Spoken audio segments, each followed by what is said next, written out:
biasanya sih Korean car jauh lebih enak duduknya daripada Japanese car. Problemnya adalah, gua jujur ngomong aja, bawaannya lebih enak A7 ya kan, dalamnya lebih cakep BMW, tapi Genesis juga ada di situ gitu loh. Maksudnya gimana ya?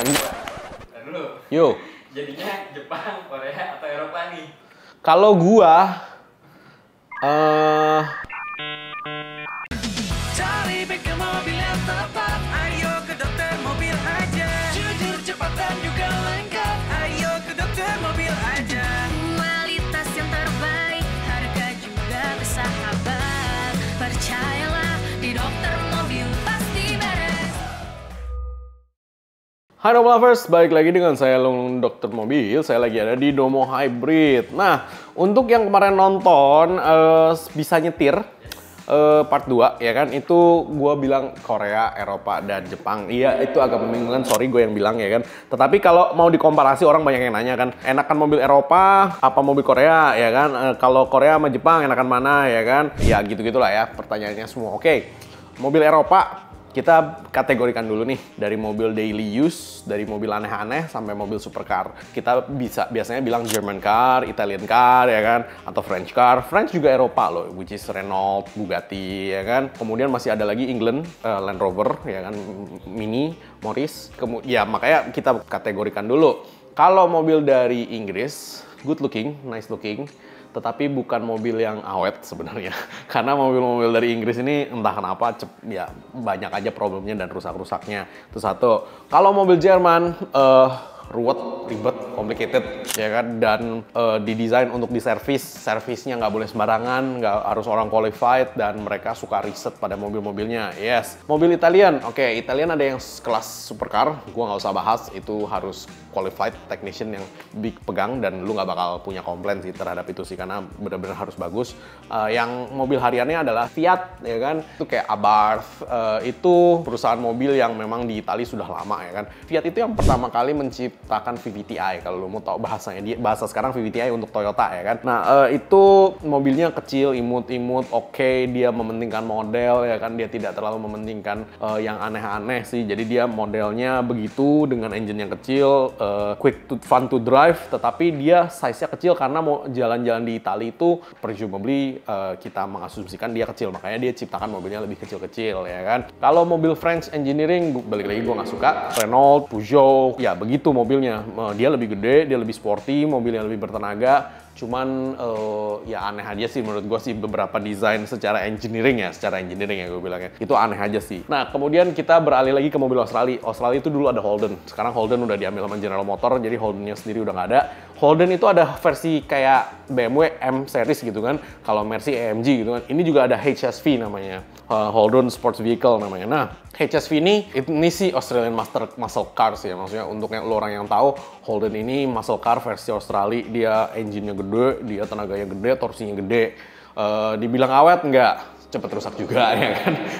Banyak yang rusak juga, cuman modelnya sama mobilnya itu dia berbeda dengan American Muscle Car. American Muscle Car lo orang udah tahu ya kan, nggak usah gua bahas juga. Nah, kalau ditanya to the point aja, enakan Eropa apa Korea? Eropanya yang mana nih? Kalau lu bandingkan mobil Eropa which is Mercy, BMW, Audi dengan mobil Korea, Kia dan Hyundai, yang sekarang kan dua terbesar kan Kia dan Hyundai. Sebenarnya di sana juga ada SsangYong, ada Samsung juga bikin mobil, terus ada yang lain-lain juga. Nah, cuman kan terbesar aja nih.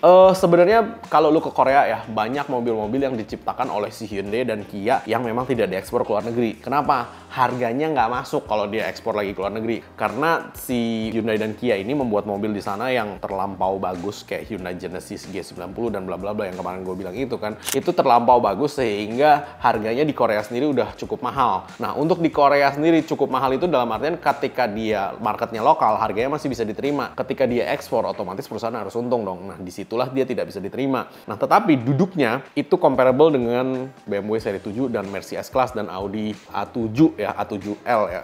Nah, itu sih comparable, maksudnya 11-12 duduknya di dalamnya, feature-nya juga dengan memang desain yang berbeda. Kalau German car, gua sudah terbiasa dengan German car ya, maksudnya mobil-mobil Jerman itu ya begitu, modelnya begitu, feature-nya. Dan ini sih Korean car agak sedikit lebih advance daripada German car untuk feature dan segala macamnya, tetapi di dalamnya itu lebih ke American car. Jadi kalau lu tahu Ford dan segala macam, itu nggak tahu kenapa ya, mungkin Korea sama Amerika kan emang deket ya gitu. Jadi dia bikin mobilnya itu lebih banyak influence dari American car. Jadi kayak dia setirnya sebelah kiri kan. Kemudian dari setir itu pegangan apa segala macam itu dia lebih ke American car. Tetapi dia tambahkan feature-feature, ya lu tahu sendiri di Korea kan ada Samsung ya. Nah jadi feature-featurenya itu dia tambahkan banyak sehingga dia jauh lebih banyak feature daripada si American car ini. Jadi kalau di dalamnya itu kemarin Genesis itu dia displaynya sampai samping ini kan dia bener-bener LCD semua ya. Kemudian di setirnya juga udah ada touchpad-nya dan segala macam. Untuk spionnya juga dia udah ada Eagle Eye 360, kemudian dia juga udah ada di speedometer itu kalau lu klik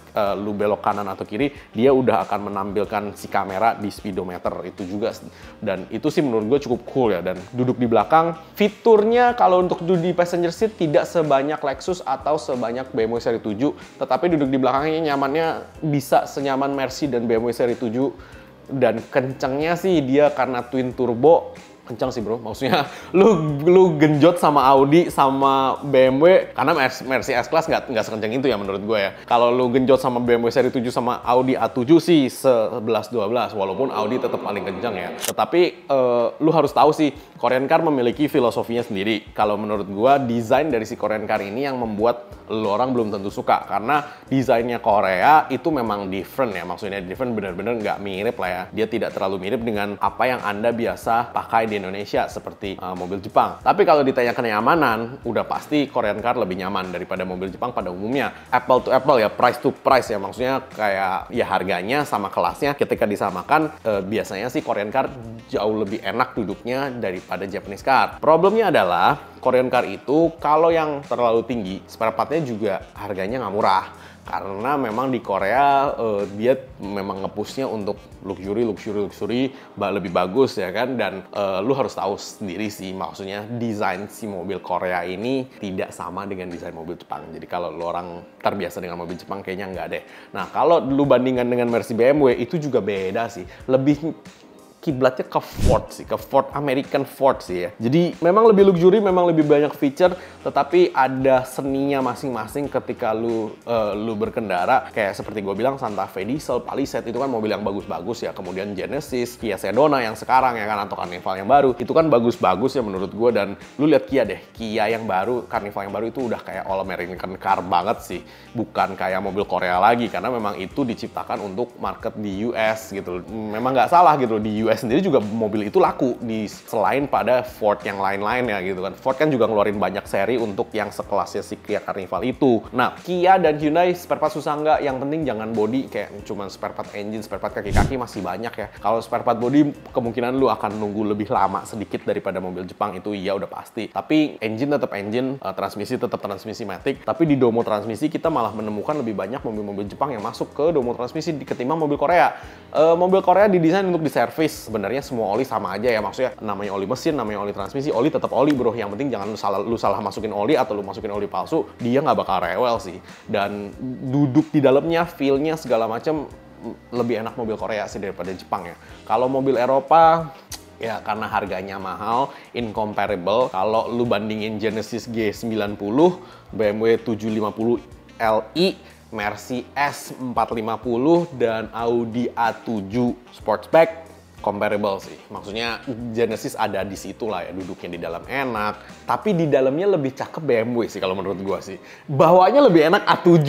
Gua jujur ngomong aja ya, bawaannya lebih enak A7 ya kan. Dalamnya lebih cakep BMW, tapi Genesis juga ada di situ gitu loh. Maksudnya gimana ya? Ngalahin mobil Jerman enggak sih, tapi setara lah sama mereka lah dengan harga yang mahal loh. Genesis G90 tuh di sana sama seri 7 sama loh harganya loh. Jadi iya, jadi maksudnya mobil lokal yang dia berani push harga sama-sama seri 7 itu luar biasa gitu loh. Maksudnya dan BMW seri 7 di sana ya banyak, bukannya nggak ada. Memang orang Korea kan kaya-kaya ya. Jadi maksudnya di Korea itu orang-orang yang bisa ngumpulin duit itu ya cukup kaya, dan mobil itu bagi mereka nggak seberapa mahal memang di sana ketimbang di Indonesia ya. Kalau di Indonesia kan lu bandingkan dengan uang di sini dan pajak kendaraan bermotornya di sini jauh lebih mahal. Makanya di sana bisa beli mobil bagus-bagus. Dan ya balik lagi, market lokalnya mereka sama seperti market lokal JDM Jepang, itu berbeda mobil, mobil dengan apa yang mereka ekspor keluar gitu loh. Jadi kayak di JDM, gue suka banget K-Car ya kan dengan segala imut-imutnya. Mobil pertama gue Daihatsu YRV. Kalau lo orang kemarin yang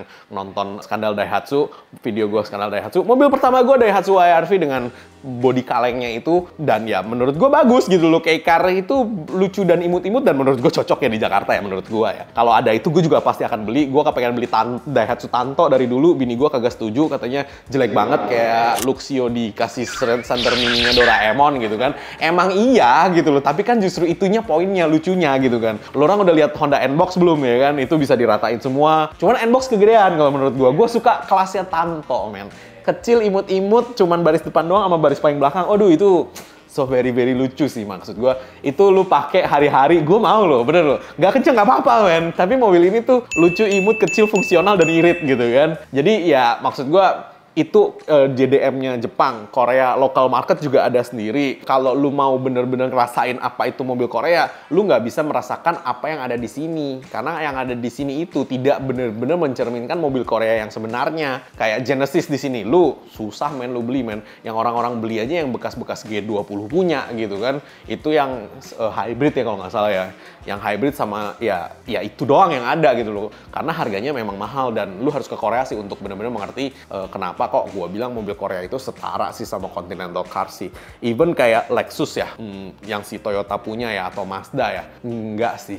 Kayak Lexus terbaiknya nih yang sedan juga, itu juga enak, itu setara sih seri 7. Cuman kan itu Lexus baru bikin kan gitu loh, untuk nyamain itu. Nah si Korea Car ini ya sama lah ya gitu. Jadi untuk Lexus ada satu, cuman kalau menurut gue desainnya dalamnya Lexus bapak-bapak pemain golf banget. Kalau Genesis, ya gitu deh ya. Jadi desain model nggak bisa ngomong karena gue sendiri juga ada yang suka, ada yang nggak suka. Dibilang Genesis gue suka banget, nggak juga sih desainnya sih. Di interiornya lebih suka seri 7, lebih wow gitu kan. Kalau bawa mobilnya ya A7 jauh lebih enak. Kalau lu mau diliatin orang ya lu naik Mercy S-Class kan gitu kan. Cuman Hyundai Genesis cukup oke loh, bener deh. Lu boleh coba ya kan, lu boleh lihat isinya dalamnya, lu boleh coba duduk di belakang. Dia cukup oke dan dia setara sama mobil Eropa sih menurut gua sih. Jadi silahkan tulis di kolom komentar di bawah ini untuk pengalaman kalian pakai mobil Eropa dan pakai mobil Korea pada umumnya, oke? Thank you. Dan dulu. Yo. Jadinya Jepang, Korea, atau Eropa nih? Kalau gua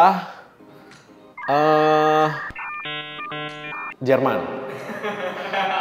Kalau gua Jerman, karena gini loh, kita cerita Genesis ya. Kita kalau cerita Genesis, lu bisa beli nih, lu ada duit, lu beli, lu pakai. Lu bisa pusing cari spare partnya di sini, men. Itu spare part harus inden dari sono, karena tidak umum kan. Kalau Jepang masih umum ya kan, walaupun lu pelihara Lexus yang LM ya kan, LS gitu kan, itu oke gitu, cuman masih ada lah ya spare partnya. Kalau lu pelihara Genesis sih lu siap-siap sakit kepala sih. Gua sih bisa imporin spare partnya, tetapi gua sendiri juga nggak menyarankan lu orang beli, karena gua juga harus telepon beberapa orang impor dan bla bla bla gitu, nggak not easy ya. Kalau mobil Eropa, Jerman ya ada bro, banyak di Indonesia, banyak suppliernya yang udah nyetok, jadi lu nggak usah terlalu ambil pusing. Ini kita cerita spare part ya. Kalau cerita enaknya 11-12, bawanya juga 11-12. Spare partnya lebih available mobil Jerman, sorry itu saya ini ya. Daripada Lexus juga loh. Lu Lexus lu beli yang LS, lu kira ada spare partnya? Mendingan Jerman sih, bener deh.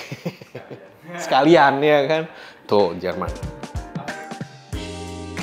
Jangan lupa subscribe, like, dan komen di YouTube kami. Thanks.